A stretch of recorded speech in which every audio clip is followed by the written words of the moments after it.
हाय बच्चों, मैं आपका केमिस्ट्री एडुकेटर शंभुनाथ पांडे। कल हम लोगों ने प्रोटॉन और इलेक्ट्रॉन के खोज के बारे में समझ लिया था, ठीक है। और हम लोग आज पढ़ने वाले हैं क्लास 11th का second chapter, structure of atom यानी परमाणु की संरचना, ठीक है। और ये जो सेशन है वो इम्पोर्टेंट होने वाला है TRE 4 शिक्षक भर्ती के अभ्यर्थियों के लिए, स्टेट के अभ्यर्थियों के लिए और साथ ही साथ क्लास 11th के बच्चों के लिए, ठीक है। तो आप लोग इस चैनल को सब्सक्राइब कर लीजिएगा और लाइक शेयर जरूर कीजिए, कमेंट कीजिए कि कैसा लग रहा है सेशन, ठीक है। तो सेशन को स्टार्ट करते हैं। यहाँ देखिए, कल हम उन लोगों ने पढ़ लिया था प्रोटॉन का खोज। प्रोटॉन का खोज, प्रोटॉन का खोज हम लोगों ने कल पढ़ लिया था। आज हम लोग पढ़ेंगे कि इलेक्ट्रॉन, प्रोटॉन और न्यूट्रॉन पे कितना कितना आवेश होता है, कितना उसका द्रव्यमान होता है और कितना उसका द्रव्यमान केजी में होता है और कितना AMU में होता है, ठीक है। इन चीज़ों को हम लोग समझेंगे। कल हम लोगों ने बच्चों पढ़ लिया था इलेक्ट्रॉन का और प्रोटॉन का खोज, ठीक है, लेकिन न्यूट्रॉन का नहीं पढ़ा था। मैंने बताया था एक बार कल कि मान लीजिए कोई परमाणु है, यहाँ मैं मान लेता हूँ कि कोई परमाणु है, मान लीजिए यहाँ कोई परमाणु है, तो इसमें आपका क्या होगा, इलेक्ट्रॉन होगा और प्रोटॉन होगा। इलेक्ट्रॉन और प्रोटॉन का हम लोग अगर द्रव्यमान जोड़ दें तो कितना वो कितने के बराबर आना चाहिए, परमाणु के पूरे द्रव्यमान के बराबर आना चाहिए। लेकिन जब हम लोग इलेक्ट्रॉन और प्रोटॉन की द्रव्यमान को जोड़ते हैं तो वो पूरी तरह से परमाणु के द्रव्यमान के बराबर नहीं होता है। इसका मतलब इस परमाणु में कोई और भी चीज है और उसी को बोला गया न्यूट्रॉन। चूंकि उस पर चार्ज नहीं था, कैसे पता चला, तो देखिए जितना इलेक्ट्रॉन था उतना ही प्रोटॉन था परमाणु में। इसका मतलब केवल इलेक्ट्रॉन और प्रोटॉन दोनों ही आपस में मिलके परमाणु को उदासीन बना देते हैं। मतलब परमाणु पे कोई चार्ज नहीं होता है, कोई आवेश नहीं होता है। तो इस तरीके से पता चला कि अब तीसरा जो उसमें पदार्थ है, मतलब पदार्थ का जो कण है जिसको हम लोग क्या बोलते हैं, न्यूट्रॉन, उस पे कोई चार्ज नहीं है। लेकिन हाँ, द्रव्यमान कम हो रहा था किसका, इलेक्ट्रॉन और प्रोटॉन का जोड़ने के बाद परमाणु से। तो इसका मतलब द्रव्यमान उस कण में है जो इसमें इलेक्ट्रॉन और प्रोटॉन के अलावा परमाणु में विद्यमान है, जो कण है। तो वो कण कौन हुआ, तो वो कण हुआ आपका न्यूट्रॉन। तो उसी को क्या बोला गया, न्यूट्रॉन बोला गया, ठीक है। अब न्यूट्रॉन का, प्रोटॉन का और इलेक्ट्रॉन का किस किसने खोज किया, किसने ये खोज किया है। थोड़ा सा इशू आ रही है अभी ये सब लिखने में, वो इसलिए आ रही है दोस्तों कि मेरा जो पेन है वो खराब हो चुका है और मैंने ऑर्डर किया है लेकिन अभी तक पहुंचा नहीं है। और ज्यों पेन आ जाएगा त्यों आप लोगों को अच्छी राइटिंग में देखने को मिलेगा सेशन। तो ये जो था वो न्यूट्रॉन था, ठीक है। तो न्यूट्रॉन का खोज इस तरीके से हुआ। अब इसको किसने किया, कैसे किया, इन चीजों को हम लोग पढ़ने जा रहे हैं, ठीक है। तो यहाँ हम लोग को देखना है कि यहाँ नाम दिया हुआ है कि क्या क्या चीजें हैं जिनकी खोज हुई। तो पहला नंबर में इलेक्ट्रॉन का हुआ था, फिर प्रोटॉन का हुआ और अंततः न्यूट्रॉन का हुआ। अब यहाँ देखिए, इलेक्ट्रॉन को एक और चिन्ह से दिखाया जाता है, एक और उसका संकेत होता है, वो होता है क्या, ई, ठीक है। और प्रोटॉन को दिखाया जाता है पी से, ठीक है। और न्यूट्रॉन को दिखाया जाता है एन से, ठीक है। तो ये चीजें थी। अब आवेश कितना होता है इलेक्ट्रॉन पे और प्रोटॉन पे, तो दोनों पे समान आवेश होता है। कितना होता है आवेश, तो 1.6 multiply 10 to the power -19 coulomb होता है, मतलब 1.6 गुणे 10⁻19 कूलम्ब होता है। इस पे क्या आपका आवेश, किस पे, इलेक्ट्रॉन पे भी होता है इतना ही और प्रोटॉन पे भी होता है इतना ही। बस अंतर क्या होता है कि प्रोटॉन पे उतना पॉजिटिव होता है और इलेक्ट्रॉन पे उतना निगेटिव होता है। मतलब प्रोटॉन पे धनात्मक उतना आपका आवेश होता है 1.6 गुणे 10⁻19 कूलम्ब, और प्रोटॉन पे धनात्मक होता है और इलेक्ट्रॉन पे ऋणात्मक होता है 1 आपका 6 गुणे 10⁻19 कूलम्ब। ठीक है, तो ये चीजें हम लोगों ने पढ़ी। ठीक है, तो ये चीजें हम लोगों ने पढ़ी। अब क्या है, ये आवेश तो ठीक है दोनों का बराबर है, किसका किसका, आपका इलेक्ट्रॉन का और साथ ही साथ प्रोटॉन का। लेकिन क्या द्रव्यमान भी बराबर है इलेक्ट्रॉन का और प्रोटॉन का? तो नहीं, बिल्कुल नहीं। प्रोटॉन और इलेक्ट्रॉन का द्रव्यमान बराबर नहीं होता है। इलेक्ट्रॉन पे बहुत ही थोड़ी सी, इलेक्ट्रॉन की बहुत ही थोड़ी सी द्रव्यमान होती है, और वो कितनी होती है, 9.1, ठीक है, गुणे 10⁻31। इसको और भी बोल सकते हैं, और यहाँ में डिटेल में अगर देखना चाहें तो 9.109382 गुणे 10⁻31 केजी में होता है, किलोग्राम में। और वही प्रोटॉन पे कितना होता है द्रव्यमान, तो वो होता है 1.6726216 गुणे 10⁻27 किलोग्राम। न्यूट्रॉन पे भी द्रव्यमान होता है, मैं बता चुका हूँ। न्यूट्रॉन पे कितना होता है, तो 1.6749227 गुणे 10⁻27 किलो होता है न्यूट्रॉन पे। लगभग प्रोटॉन और न्यूट्रॉन का द्रव्यमान बराबर होता है। यू में कितना होता है, एमयू आप लोगों ने सुना होगा, एक यूनिट होता है इसका द्रव्यमान मापने का, परमाणु के द्रव्यमान मापने का। तो उसमें कितना होता है, इलेक्ट्रॉन पे होता है 0.00054, वही प्रोटॉन पे होता है 1.00727, वही न्यूट्रॉन पे होता है 1.00867। ठीक है, तो ये द्रव्यमान होते हैं। अगर आप द्रव्यमान को क्या करें, लगभग में करें, किसके, प्रोटॉन और न्यूट्रॉन के लगभग में करें, प्रोटॉन और न्यूट्रॉन के द्रव्यमान से अगर सभी को तुलना करें, इलेक्ट्रॉन के द्रव्यमान को भी करें प्रोटॉन के द्रव्यमान से तुलना है, न्यूट्रॉन के द्रव्यमान को भी तुलना करें प्रोटॉन से, या न्यूट्रॉन से प्रोटॉन के द्रव्यमान का तुलना करें, या इलेक्ट्रॉन का द्रव्यमान का तुलना करें, तो ये उत्तर आता है कि वहां पे इलेक्ट्रॉन का द्रव्यमान लगभग 0 हो जाता है।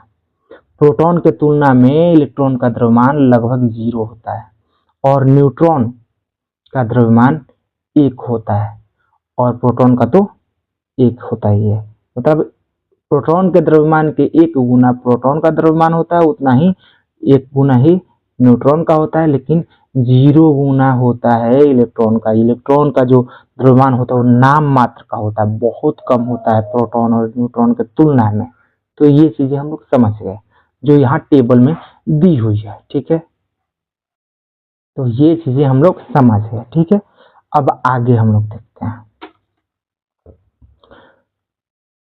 तो आगे हम लोग क्या देखेंगे, अब यहाँ पर हम लोग देखते हैं कि परमाणु का जो थॉमसन ने मॉडल दिया था वो क्या दिया था। जे थॉमसन ने जो परमाणु का मॉडल बताया था वो उन्होंने क्या बताया था, ये चीज हम लोग देखने वाले हैं। ठीक है, तो ये चीज हम लोग देखने वाले हैं। तो सन 1898 में जे थॉमसन ने प्रस्तावित किया कि परमाणु एक समान आवेशित गोला होता है। तो जे थॉमसन ने 1898 में ये बताया कि परमाणु एक समान आवेशित गोला होता है। मतलब समान आवेशित मतलब कोई उस पर आवेश नहीं होता है। ठीक है, और ये जो है इसकी त्रिज्या जो होती है, मतलब इसका जो रेडियस है, ये त्रिज्या है, वो कितनी होती है, तो वो होती है 10⁻⁻10 मीटर। ठीक है, इतनी मात्रा में इसकी होती है क्या, आपका त्रिज्या, जिसमें धनावेश समान रूप से वितरित रहता है।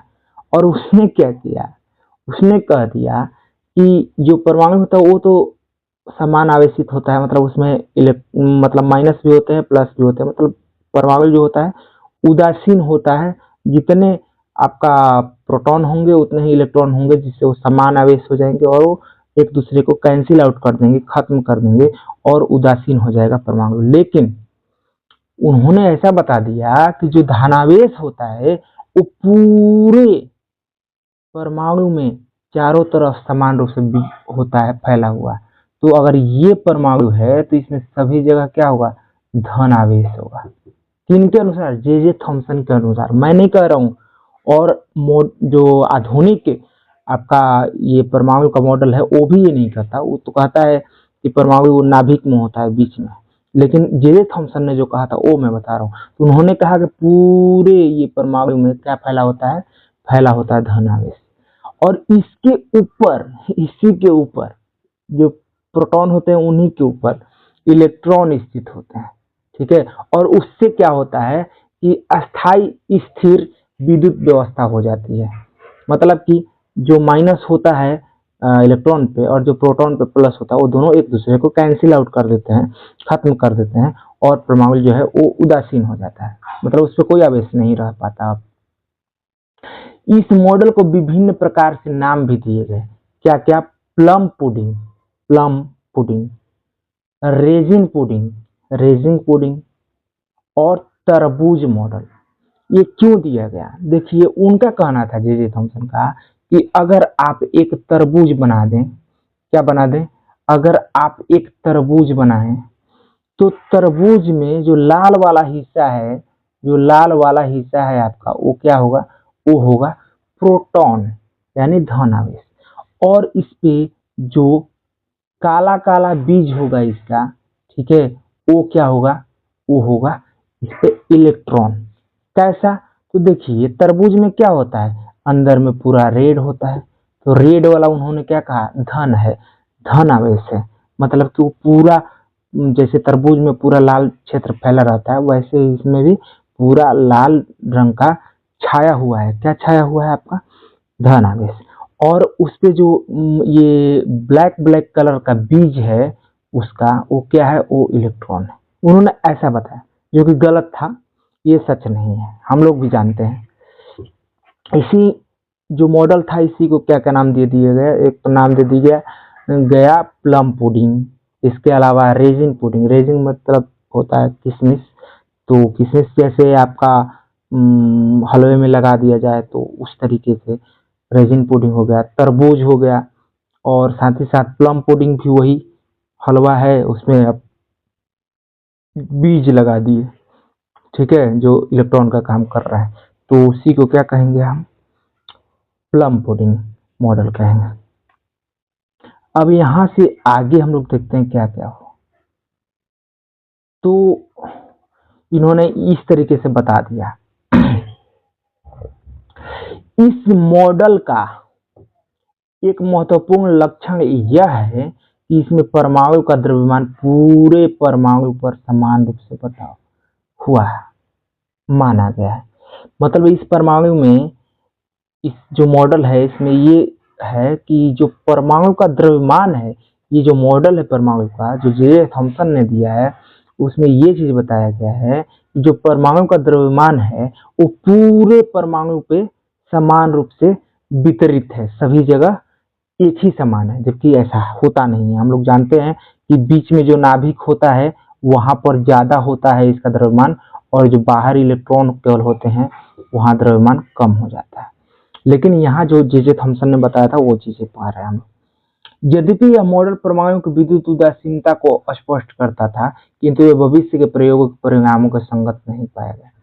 हालांकि उस टाइम पर ये क्या कर रहा था आपका, जो परमाणु में उदासीनता होती है, मतलब न चार्ज प्लस होता है न माइनस होता है, उस चीज को तो ये उस टाइम पे बता रहा था। ये मतलब एक जगह से उदासीन बता रहा था कि हाँ जितना माइनस है उतना प्लस है, जितना प्रोटॉन है उतना इलेक्ट्रॉन है, इसलिए उदासीन हो गया और कैसे हो गया। लेकिन जब भविष्य में किए गए प्रयोग तो वहां पे ये फेल हो गया, ठीक है, क्योंकि ऐसा संरचना परमाणु का होता ही नहीं है, तो इसलिए फेल हो गया। थॉमसन को सन 1906 में भौतिकी में गैसों की विद्युत चालकता पर सैद्धांतिक एवं प्रायोगिक जांच के लिए नोबेल पुरस्कार से सम्मानित किया गया। जे थॉमसन को 1906 में जाकर के भौतिकी में, ठीक है, फिजिक्स में गैसों की विद्युत चालकता पर इन्होंने कुछ बताया था ना इलेक्ट्रॉन की खोज करते समय कि गैस में जो है ये विद्युत चलता है, ग्रीन ग्रीन कलर का मैंने भी बताया था, जो इलेक्ट्रॉन चलता है, ठीक है, गैस में आप अगर कैथोड किरण ट्यूब ले लें, यानी कैथोड किरण नलिका ले लें, उसमें इलेक्ट्रोड लगा दे, कल बताया था, और उसमें आप बिजली प्रवाहित करें तो उन गैसों में क्या होता है, विद्युत चालकता आ जाती है, तो वो गैस विद्युत को चालित करते हैं, चलाने लगते हैं, इधर से उधर ले जाने लगते हैं।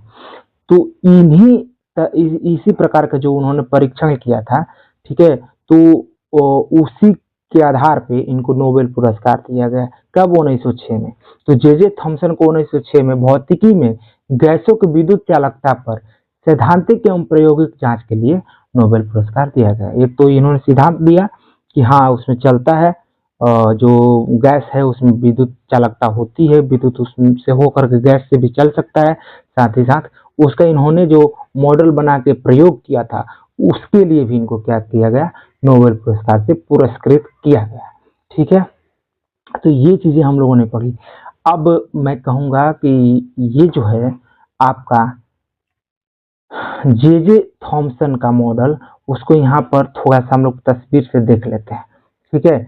और तस्वीर में क्या है, तो ये देखिए आपका ये एक गोला है जिसमें ये ऑरेंज कलर का जो चीजें दिख रही हैं, ये ऑरेंज कलर का यानी कि जो नारंगी रंग का ये चीजें दिख रही हैं वो क्या है, आपकी नारंगी कलर का जो चीजें दिख रही हैं वो क्या है, आपका प्लस यानी धनात्मक गोला है। ये पूरा जो है ना कैसा नारंगी कलर का ये धनात्मक गोला है, मतलब कि ये पूरा उनके अनुसार क्या था, धन कण से मिलकर बना था, यानी प्रोटॉन से मिलकर बना था। और ये जो गोल गोल आपका इसमें दिख रहे हैं बिंदु जैसे, ये उसमें इलेक्ट्रॉन थे जो जहां तहां पे बैठे थे। तो उनका यही जे थॉमसन का परमाणु का मॉडल जो था यही था, ठीक है। तो परमाणु का थॉमस मॉडल इसी को कहते हैं, आप लोग देख लीजिए, ठीक है। तो ये चीजें हो गई। अब रदरफोर्ड का नाभिकीय जो परमाणु मॉडल है इसको हम लोग कल पढ़ेंगे, ठीक है।